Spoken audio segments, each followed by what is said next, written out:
Hey, this is Future Ecologies. I'm Mendel. I am Adam, and today we are going on vacation, even if Mendel and I cannot get ourselves out of the house this summer. By God, we are being dragged to a beautiful place by some wonderful guest producers. Not one, but two today. Yeah, we've got a double feature. First up, a guest episode, and next, a musical treat. What ties these two things together? They come to us from across the Caribbean Sea.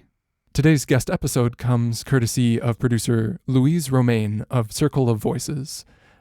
Louise, why don't you introduce yourself in your own words?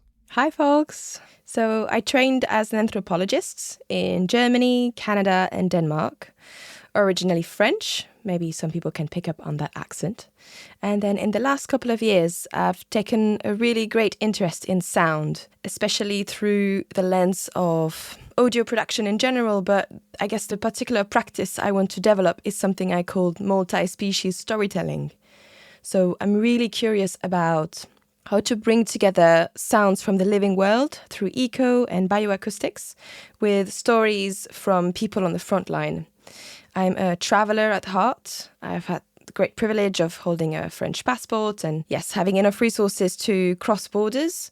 And so in 2022, I hit the road after working in climate activism and different NGOs, armed with a sound recorder. And I traveled across Canada from east to west and spent another couple of months in Brazil, visiting different territories, especially indigenous peoples and communities. And I guess my intention there, which was the seed of my production in the years to come until now, was looking at sounds and stories of resilience and resistance in times of collapse and crisis. And so I guess I'm dancing between sound art and more traditional documentary pieces. Sounds familiar. So tell us a little bit about where you're taking us today. For this piece, I traveled to the Caribbean. It was my first time in that part of the world. There is an archipelago there which is connected to Colombia. The islands are Santa Catalina, Providence, and San Andrés. And I traveled there because, well, a couple of reasons. The first one was reading a book. And in that book, which is called The Sounds of Life by Karen Backer, she talks about different acoustic technologies and innovations that are being used to restore coral reefs, using the sound of the reef to bring back the larvae of fish and coral, which I found absolutely fascinating and completely blew my mind. And so, yeah, I had this idea of wanting to go out there with my hydrophone, which is an underwater microphone, somewhere in the ocean to record the corals.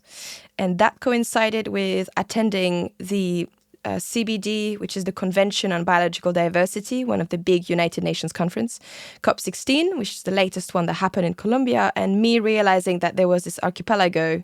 So I extended my trip in Colombia and flew out there to the islands.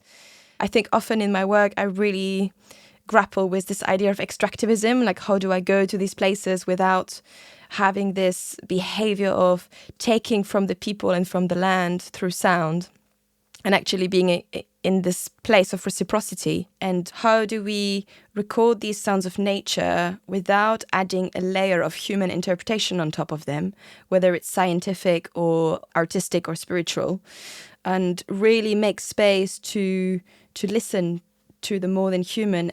So I hope the listeners will enjoy some of that exploration. From producer Louise Romaine and Circle of Voices. This is From Reef to Ridge. Welcome, dear listener, to the archipelago of San Andrés, Providence, and Santa Catalina, in the western waters of the Caribbean Sea.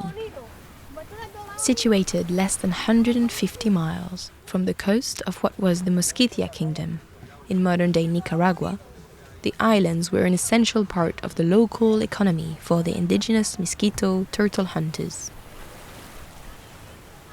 In the 17th century, privateers, pirates, and colonists were attracted to the islands, and the latter eventually brought in enslaved African people to develop a plantation economy.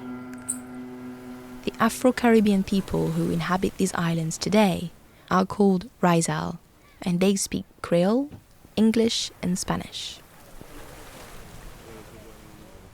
Since 1822, the islands are politically and administratively Colombian. But culturally, ethnically, and geographically, Raizal people see themselves as part of the Anglophone Caribbean. More specifically, the Mosquitia region, which, in spite of various colonizing interventions, became associated over time with black and indigenous autonomy and governance. And this is Pedro Livingston, a Raizal fisherman born and bred on San Andres Island. According to our custom, we and our culture, as an ethnic territory, we don't need any permissions to go and fish around here, you know. We don't need it. By law, we don't need it. But these people try to put their laws, like the continental law from Colombia, to apply here in the archipelago, like how it works in the whole territory of Colombia, you know. They don't understand that this is a different place with different culture, different ways of living and so forth, you know. And is there like a fisherman union or some kind of group that's kind of mobilizing for your community rights or something like that? We have several. Actually, we belong to a fisherman group. Right now we are 150 members in it, you know, but we are increasing it day by day. And we're not only stepping towards the fisherman's rights, we're stepping also about the community right. Because our rights is being abused in all the sense into the island, you know, from all the different sectors. All what is government is putting a lot of pressure on the Raizal people, you know. So we have to stand up strong and defend, because we have it clear that this is ours. And they pretend like to make we figure that it belongs to Colombia. The San Andres don't belong to Colombia. You know, this is the Raizal nation, the Raizal territory. You know, I stand up strong for my rights, you know.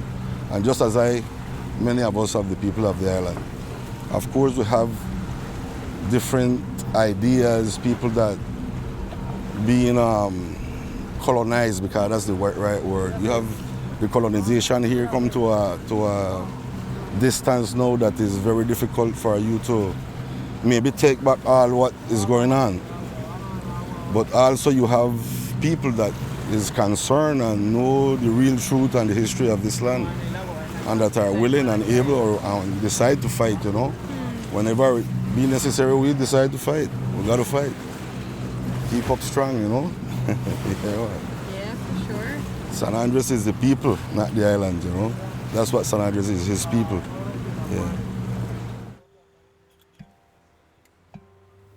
Today, Raizal communities face significant challenges, from over-tourism, government neglect, and displacement due to land speculation and economic development. Migration from mainland Colombia has diluted cultural and linguistic continuity, while legal systems often fail to protect ancestral lands. But in response to these threats, the Raizal are actively reclaiming language, cultural education, and political autonomy. Grassroots efforts to preserve Creole, defend land tenure, and protect marine ecosystems are gaining momentum. Being trained as an anthropologist, I am deeply interested in all of these political, socio-cultural, and identity dynamics. And for over a decade, I have also been learning about climate justice and actively taken part in various campaigns, networks, and organizations. So I obviously asked Pedro about... Do you guys feel impacted by like global warming and climate change? And you mentioned industrial fishing as a big challenge, no? Like, how are people in San Andres and fisherman community, how are they impacted by these big things? The heat is damaging all over. In San Andres now you're having the high tide is much higher than what it used to be years before, you know. The sea year by year is coming higher and closer to the land, you know. Sometimes you find fish dies in the sea. We are putting also for the heat or the heat of the water, you know. And just as the corals them on the reefs, all these things is feeling the impact of the climate change, you know? Yeah, sure, we're feeling it and hard, real hard. And then do you feel like also the hurricanes is maybe another big phenomenon that's made stronger by climate change? Is that also a big consequence on your life? Yeah, and what happens, well, we see these scientifics, them come around here already, and they let us know year by year, precisely through the changing of the climate, the hurricane them will be more constant and harder into the time, you know.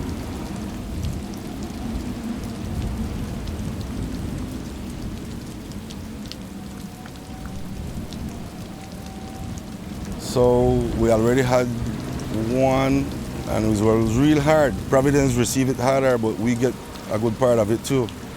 And we know that for future, we're going to have some real issues around here with hurricanes and storm and these things, you know. And the island is not prepared for it, believe me. Not for something real. We will have some lot of real damage here if a hurricane, like a type 5 hurricane, hit directly into the island. We're going to have some serious problem here. Nothing new here, right? Even though they have contributed the least to greenhouse gas emissions, Afro-Indigenous peoples and especially coastal communities are among the most vulnerable to the impacts of climate change and ecological collapse.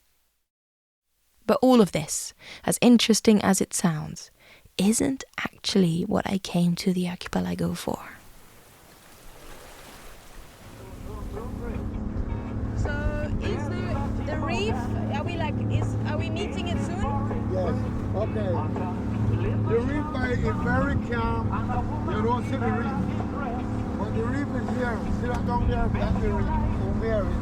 Like You that. see with the change of colors? Yeah. Okay, so we have to go outside the reef. You know?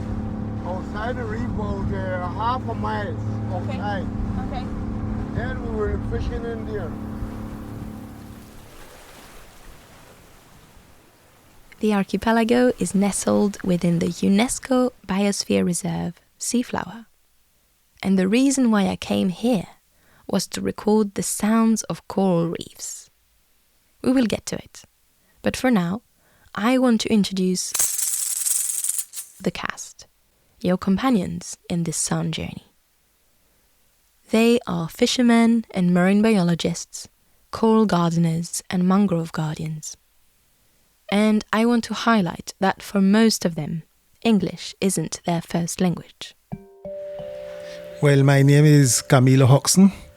I'm the artisanal fisherman. I have 34 years doing this work.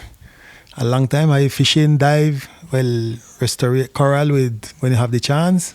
That's my profession. Hello everyone, my name is Yanelise. I'm 28 years old. I was born and raised in the island of San Andres. I'm a biologist from the National University of Colombia. And then I also have a master's degree in sustainable aquaculture. My name is Jocelyn Bryan. I am a marine biologist from the Raizal community. I also do my maestria with National University in marine science. I'm Ruben Azcarate. I'm 35. I'm a marine biologist. My name is Laura Valderrama Ballesteros. I study ecologies and make this specialization in marine ecology. And right now I am working with the Blue Indigo Foundation. Hello, everything. My name is Casimiro Newball Hyman. Really, for right here in the town. My work and my life is in the sea. Really, something that I want to explain somebody here what is my life doing right now. Now, when I arrived on San Andres Island on the 3rd of November 2024, I didn't know anyone.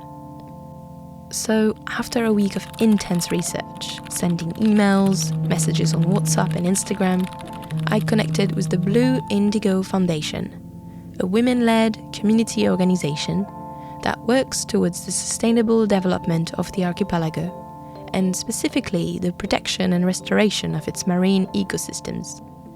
But let's hear about it directly from Laura. The general purpose is to work on the conservation of the marine ecosystems in the island, but also, right now, the specific work is being focused in the restoration of coral reefs. And how we are doing that, in one part we are working on the restoration of the hard corals, which are the main individuals of the coral reefs, and also with the education and more like social activities.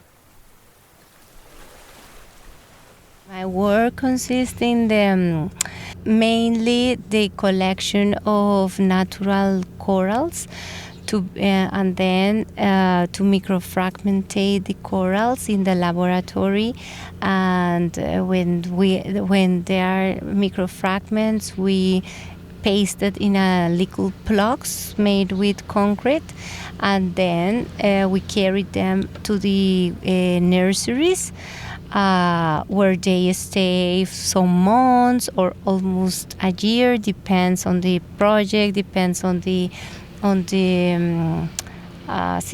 how efficient is being the process with that specific species. And when they are in the nursery, we have to go and clean it frequently, and also doing monitoring of how they are growing, if they are surviving or not. And basically the cleaning activities are very important. And when they are ready to go to the natural reef, we take the plugs and we transplant it using the concrete. We put a bit of concrete in a specific area, and we paste the plug on top, and then we made like a kind of monitoring. Before we go any further, let me offer here a quick marine ecology refresher on what corals actually are. First off, they generally classify as either hard coral or soft coral. The hard one has a rock-like calcareous skeleton, whereas the soft one has more of a feathery appearance. Now, coral reefs are created by millions of polyps, tiny soft-bodied organisms, which extract abundant calcium from surrounding seawater and use it to form large carbonate structures, the so-called hard coral. At night, coral polyps put out their tentacles to hunt zooplankton. But during the day, their nutrition depends on a symbiotic relationship with zooxanthellae.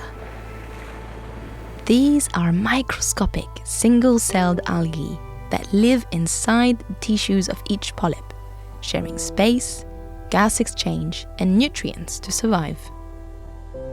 But when the coral becomes stressed, whether it is due to rising sea temperatures, water pollution, or overfishing, it expels this algae, loses its food, and gradually its color.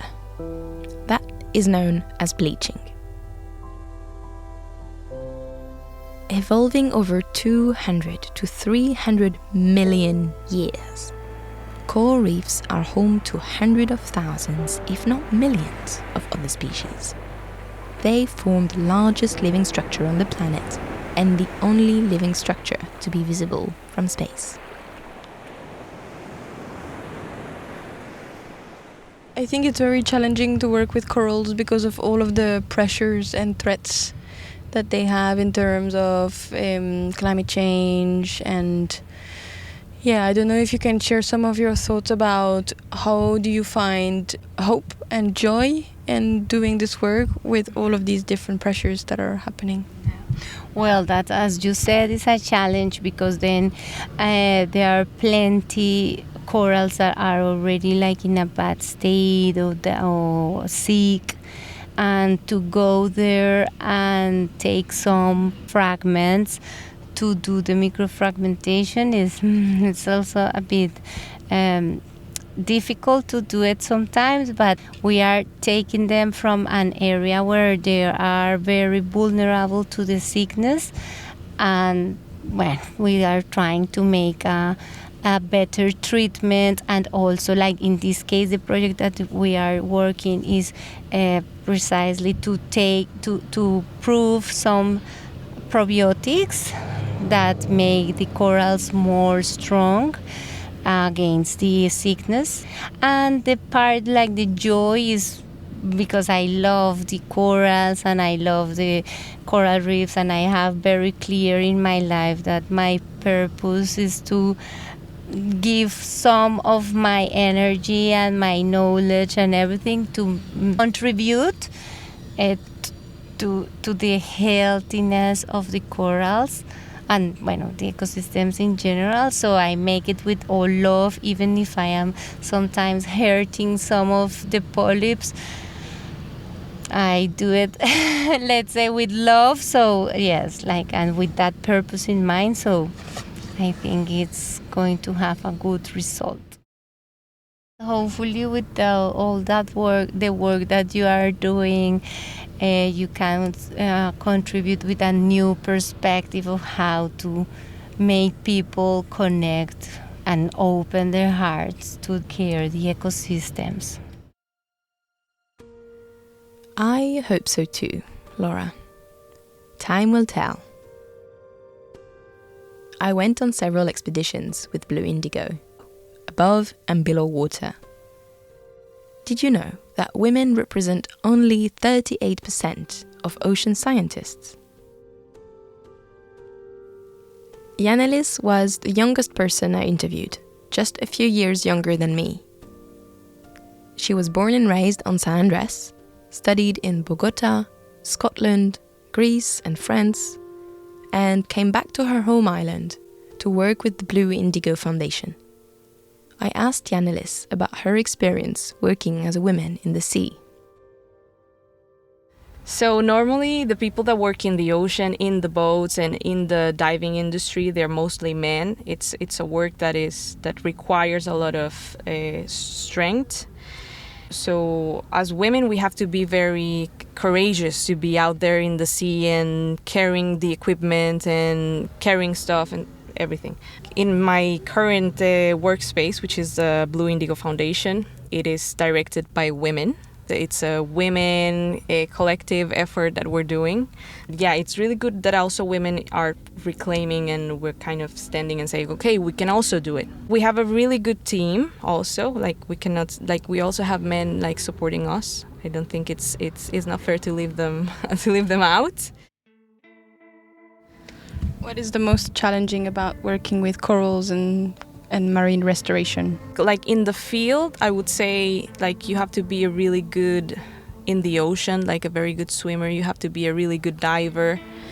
And on the administration or the administrative thing is that, okay, sometimes it's challenging for a foundation to be able to get the funds that are needed to keep the foundation running and the projects running, because everything you do in the ocean ends up being very expensive. So I think that part is also challenging, everything related to the administration and being able to write the projects to get the funding and do that.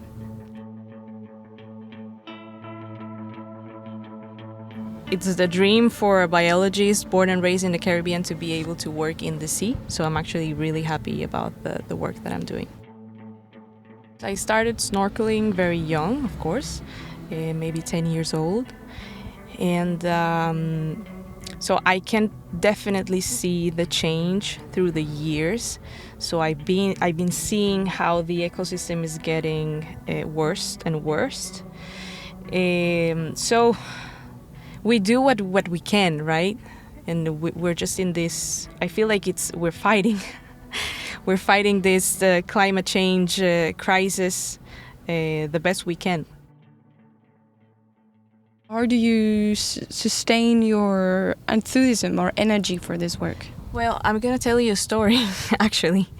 Yesterday, we were working on a very special place.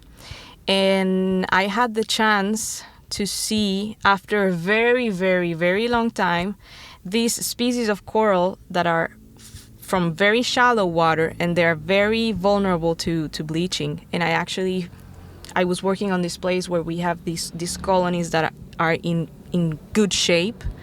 So sometimes the ocean will give you this hope, like in the things that you can see there, right? So I was not expecting to see these size colonies in such a good shape. So I had a really good day yesterday. I wasn't expecting this at all. And actually next week we're gonna be outplanting some of the corals of these species. We're gonna put them there. So I feel like we're contributing a little bit to this location, I don't know, to sustain in time. When you go to the field and you are looking after these corals and you see them grow, then in these little things you find hope to keep doing it.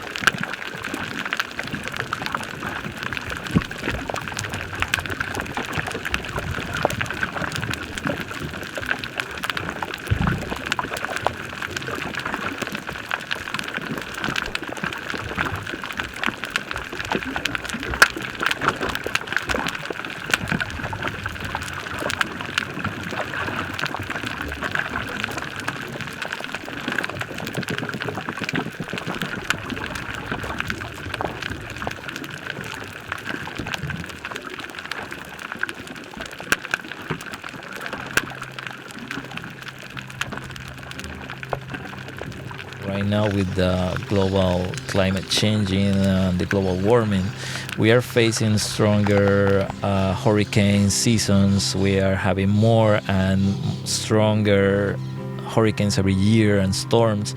So we are facing a lot of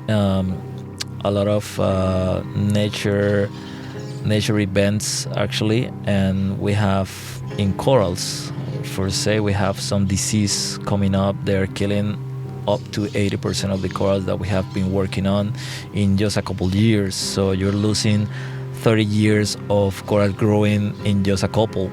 And we are not up to keep on the march to the diseases, to the local pollution, global pollution, and everything is going to be different from what we want to. But nature will keep going. Actually, we're not going to stop it. It's just that we love coral reefs, but now maybe we're going to have algae reefs.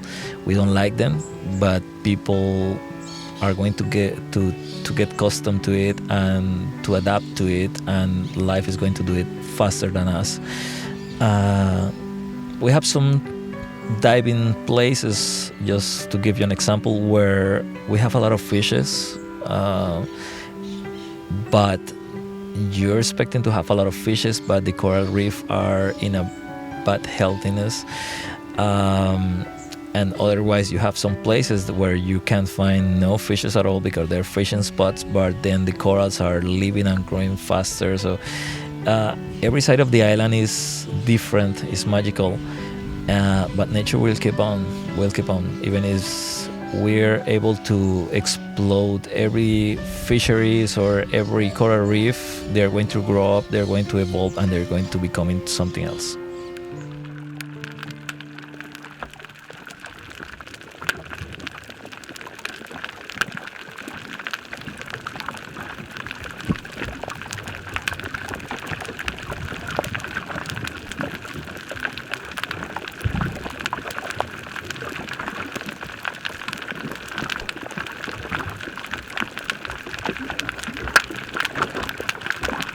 Maybe the world is a mess and climate change is doing a lot, but I believe corals have millions of years here, so I believe they can fight it.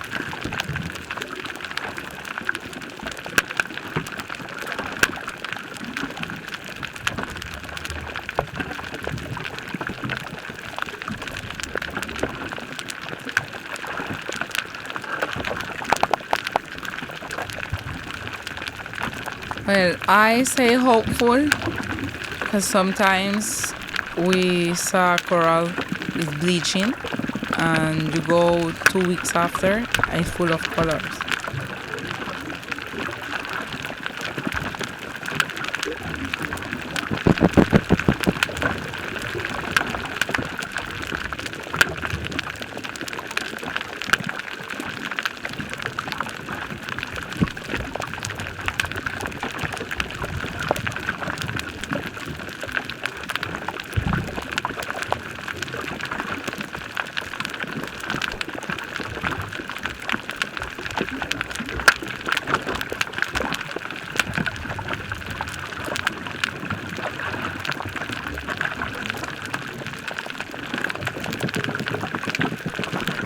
Human is like that. Human things that they can see, they can feel, and they can fight for it. But coral reef, that's why we have to fight more, because people don't know the reef. People don't know the corals. People don't know, they only know the fish when they have it on this plate, but it's only that.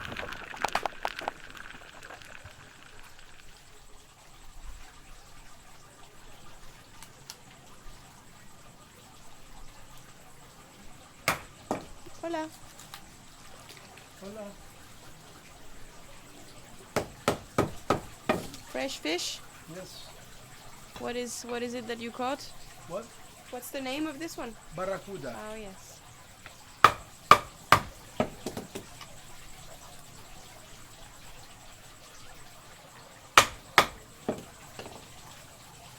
One billion people around the world depend on coral reefs for their livelihood. Anti-mosquito. Yes. A lot.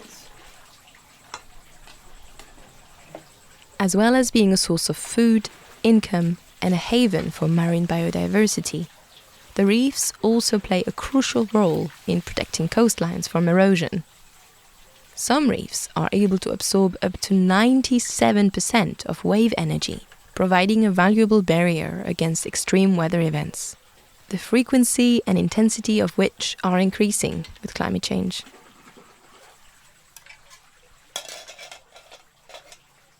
And among these people, fisherfolk are the most affected, but also those who can contribute the best to restoration efforts.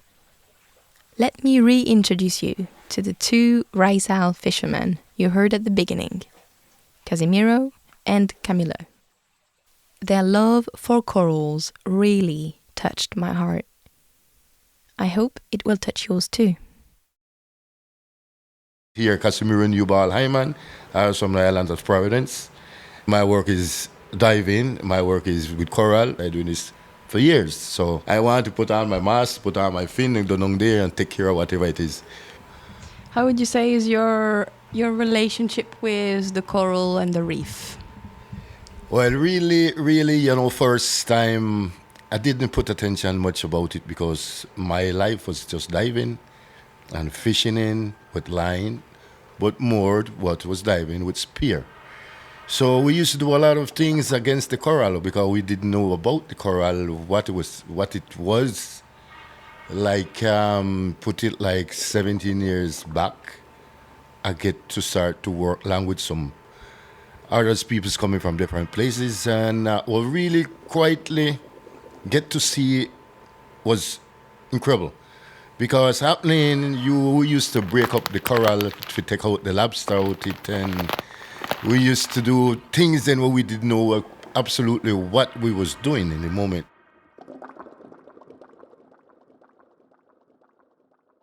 You have these scientific reports coming out, and they say in the same way that West Antarctica or the Amazon corals is one of these ecosystems that's on the tipping point. So when I think about the story that I want to bring back home for my people to listen to who live like so far from this kind of land and this relationship with the ocean, but we all have a reason to care for corals because they are That's the life. That's the life for the sea, the life for the fish, the life for the lobster.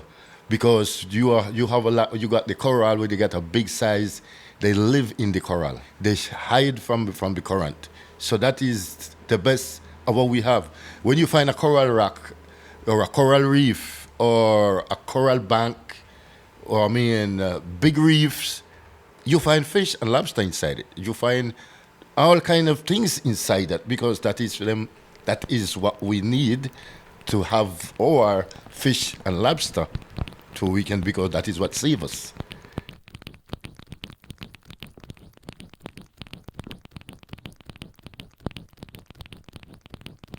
Well, really, the future of the reef, and I have my experience, and I see plenty coral dying, plenty. I see plenty coral dying, and well, we then go and restore the coral back and try to fix it back. But as I say, as experience as a diver, what I see, a fishing man diver, I see that plenty of the coral that die, I see plenty of them growing back, catching back by themselves. I don't know where they happen. I can't tell because I'm not a biologist. I don't know, but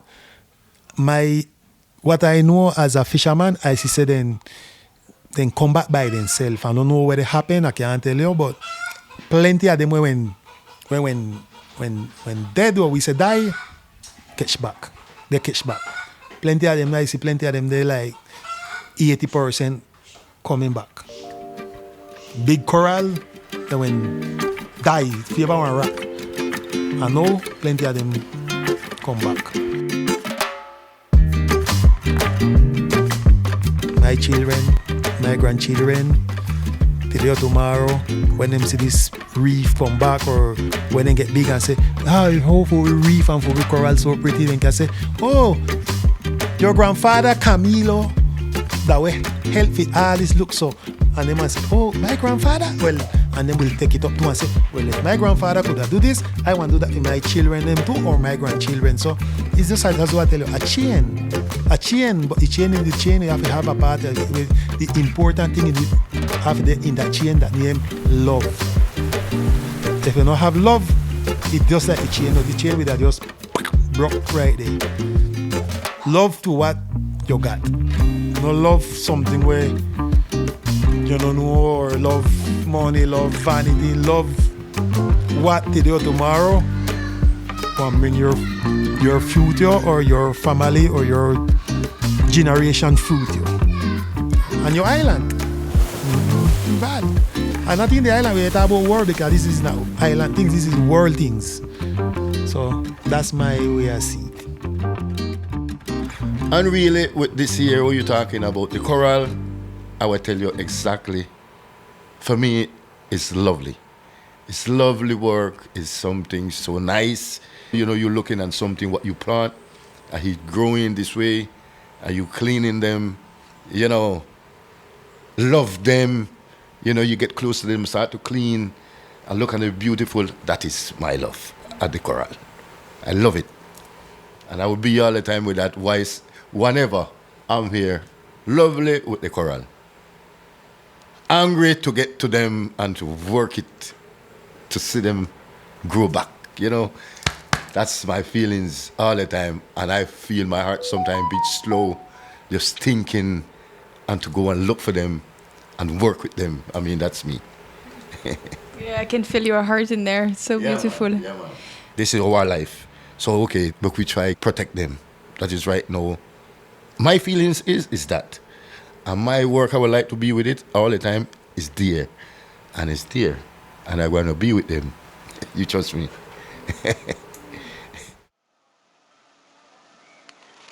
We know, say, restoring coral is something really expensive. It's really expensive, economically.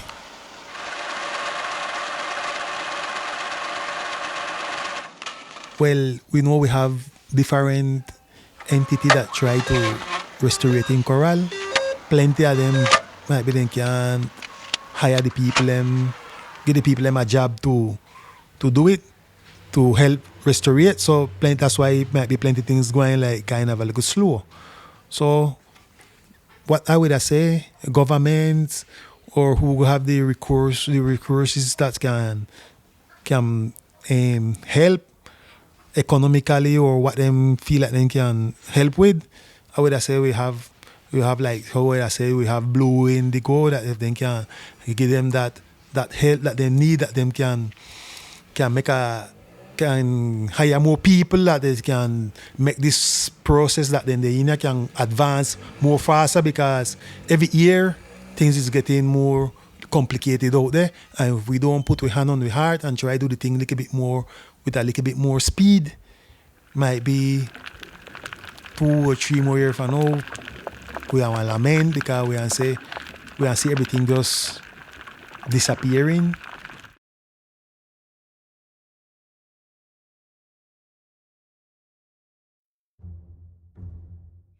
Every fisherman, every person on the land that know if you swim or know about a coral, just go like how you plant a tree, go and plant a coral. It take time, but it's 10, 12 years from now, we will see say it's a little thing, but him turn a big thing. And that's why I want to protect we in the future. I love that idea. It's like, like you have tree planting programs in some countries, and then you hear it should be coral planting program. That's right. For sure. Imagine we have 1,000 fishermen, and if 1,000 fishermen go and plant 2 coral, you know that is 2,000 coral.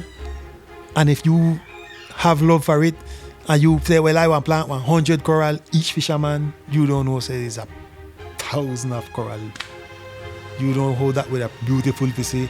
When you go there to swim, and all you see is just coral, fish, lobsters, run all in coral. When the sea get rough, as what we say, we got protection. Oh, that was a big, so wonderful to see that. That's it. Yeah. That's the dream. That's a dream, yeah. Yes.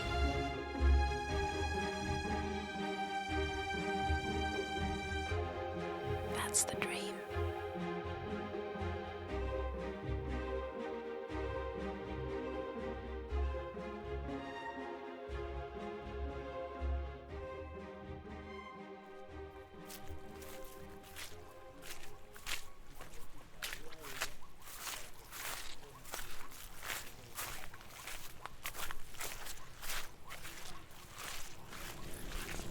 Providencia Island. It's sunset time. I've just been to record the mangroves. I think these are red mangroves. And I can hear some really cool birds.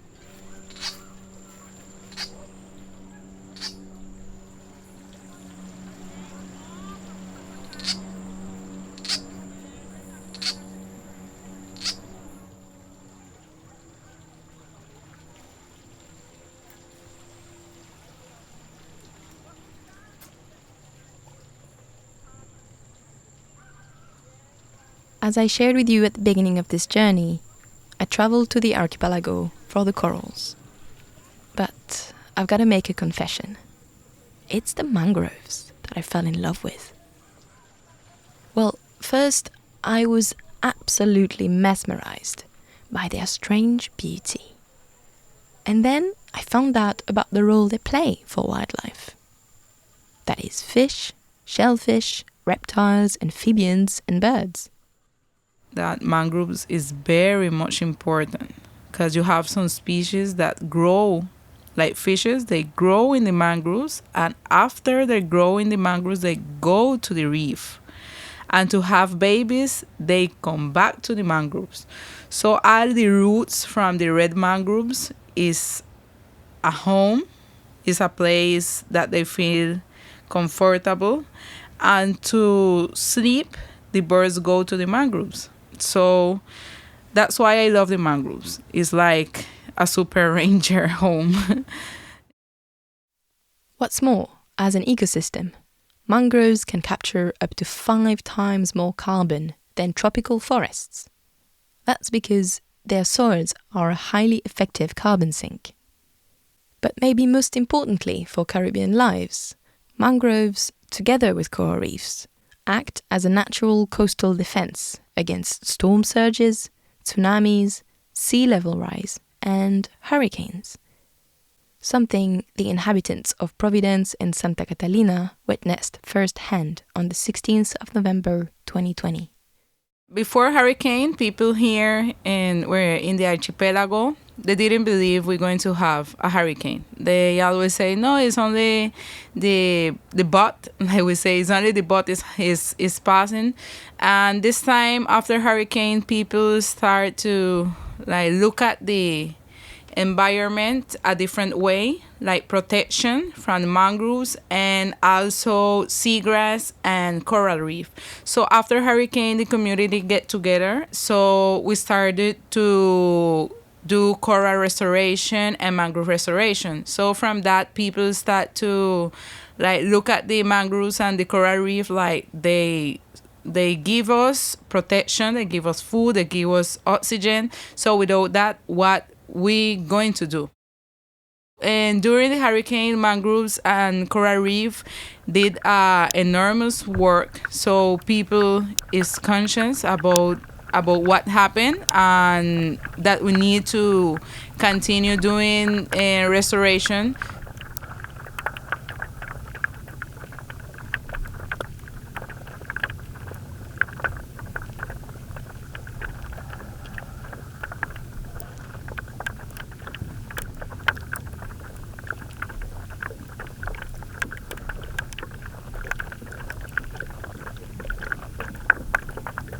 Some of them ask me every day, like, when we going to start it? When the program going to start again? And because they used to have it's not too high the income that they was having the program, but also was something that can buy food for them monthly and also do something to the ecosystem.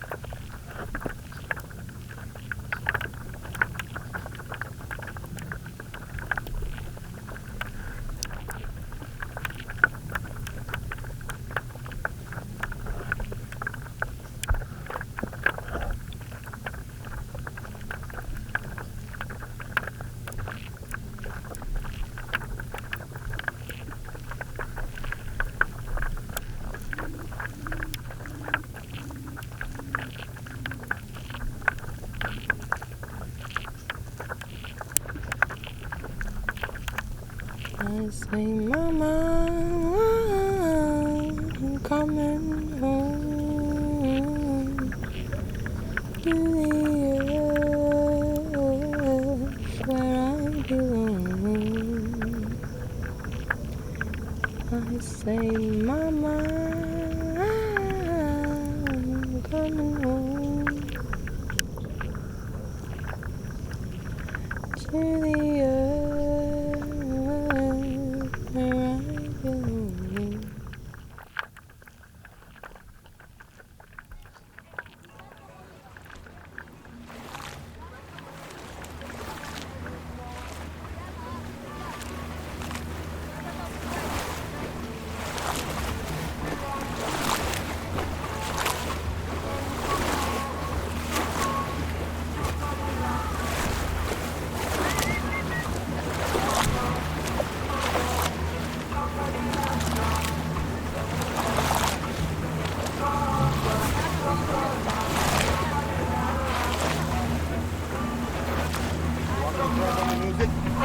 You need me to turn on the music so you tape something? That's fine. Well, if you need it, you let me know. It's more authentic with the music. All right, cool then. When you need the music down, you let me know, all right? That's cool. I love reggae also. All right, nice. Nice. Yeah. I'm thinking you spend so much time with the ocean, with the sea.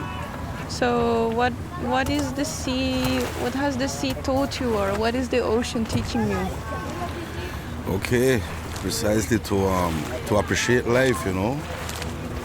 Because as I said, when you go into the sea, you know you're leaving, you don't know if you're coming back. So you learn to appreciate life, to enjoy day by day, you know, to love, to respect, you know, because you have this interaction with the environment, you know, and you be all this time like more and all alone to yourself, fishing and analyzing, thinking around life and enjoying your job also. Yeah, treasuring every day, I guess. That's the gift. You have to come to Providence. People who are going to hear this, they have to come to Providence and feel in an island full of love, joy, resilience, and food. Amazing. Yeah, I feel like the island feels really healthy. That's what keeps coming to me. Great, thank you.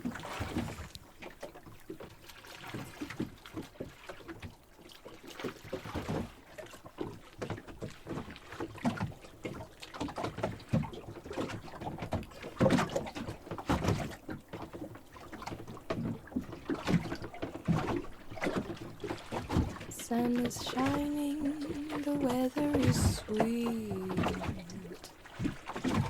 Make you wanna move your dancing feet.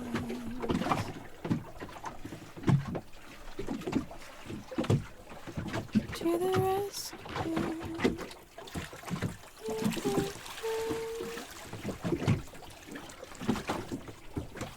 Thank you for listening. Thanks, Louise.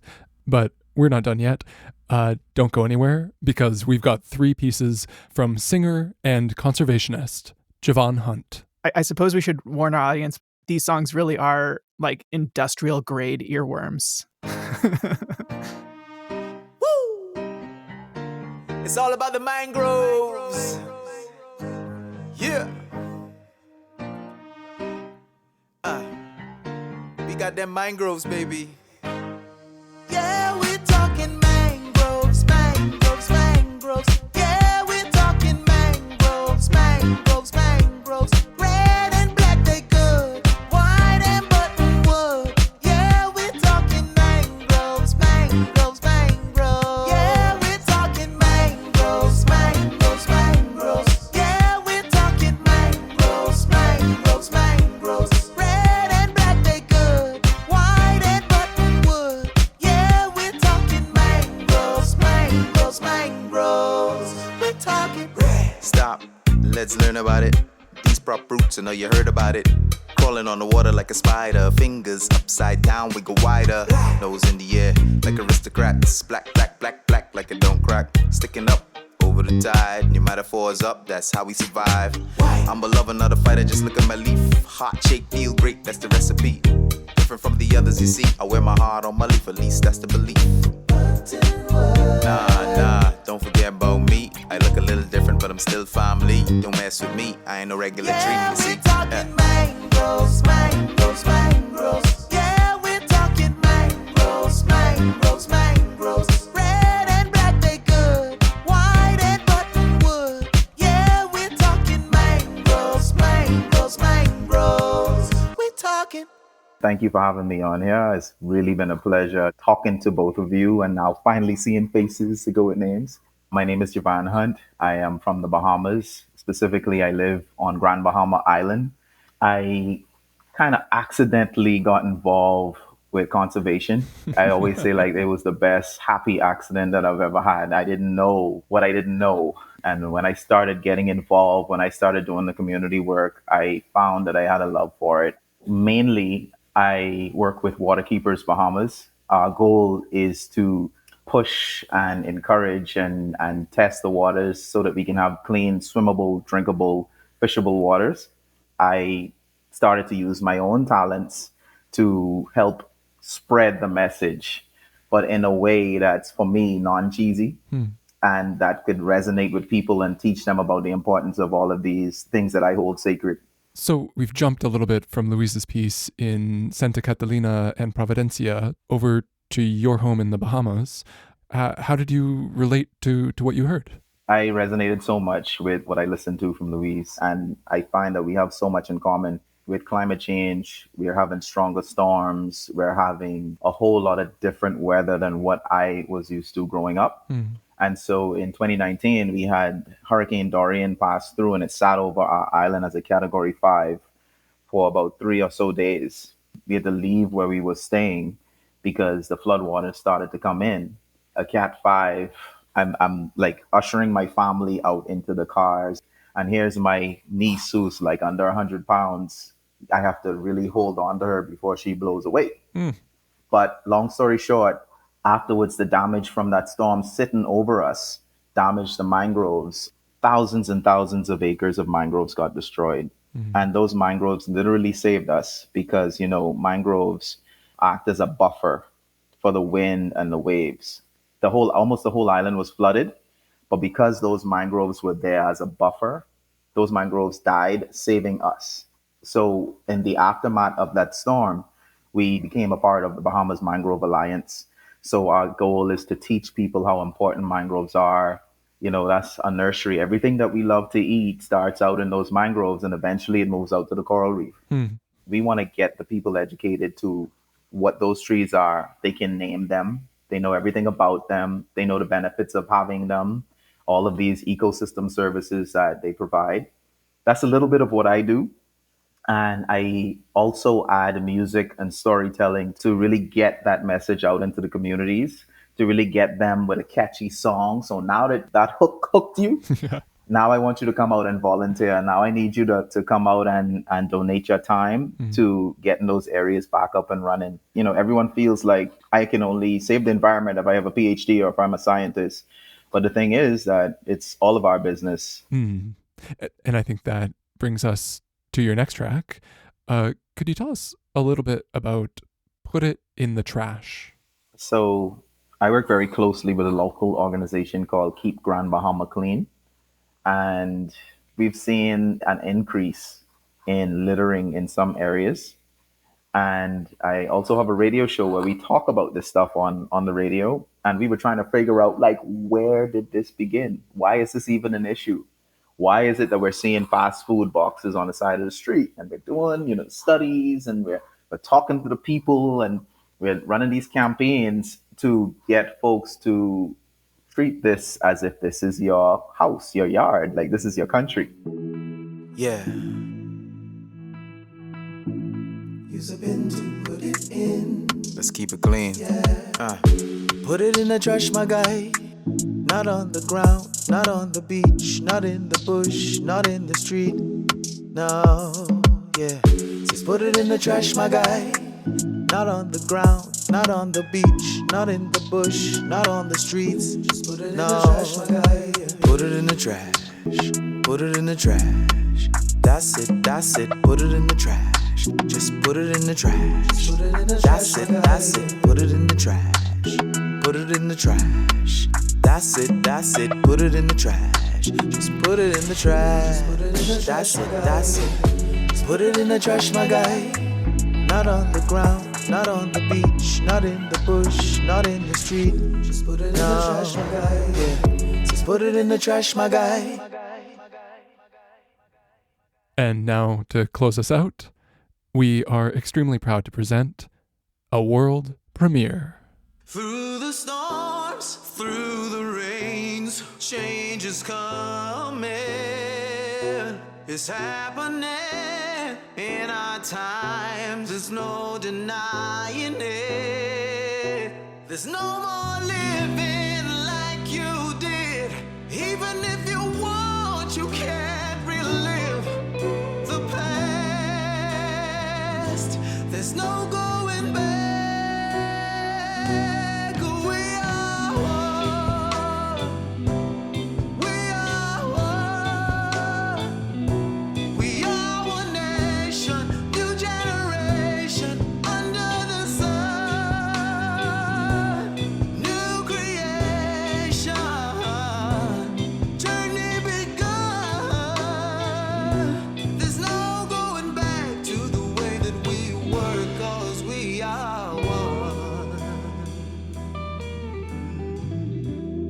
Big thanks to musician Javan Hunt and podcaster Louise Romaine of Circle of Voices. Catch more from both of them wherever you find music or podcasts, or at javanhunt.com and tuneintotheworld.com. In Luisa's piece, you heard the voices of Laura Valderrama Ballesteros, Yanalis Cantillo Villa, Pedro Livingston, Ruben Azcarate, Camilo Leche, Casimiro Newball Hyman, Jocelyn Brian Arboleda, and original music by Mark Blandell. Future Ecologies will be back soon. Until then, keep those ears open.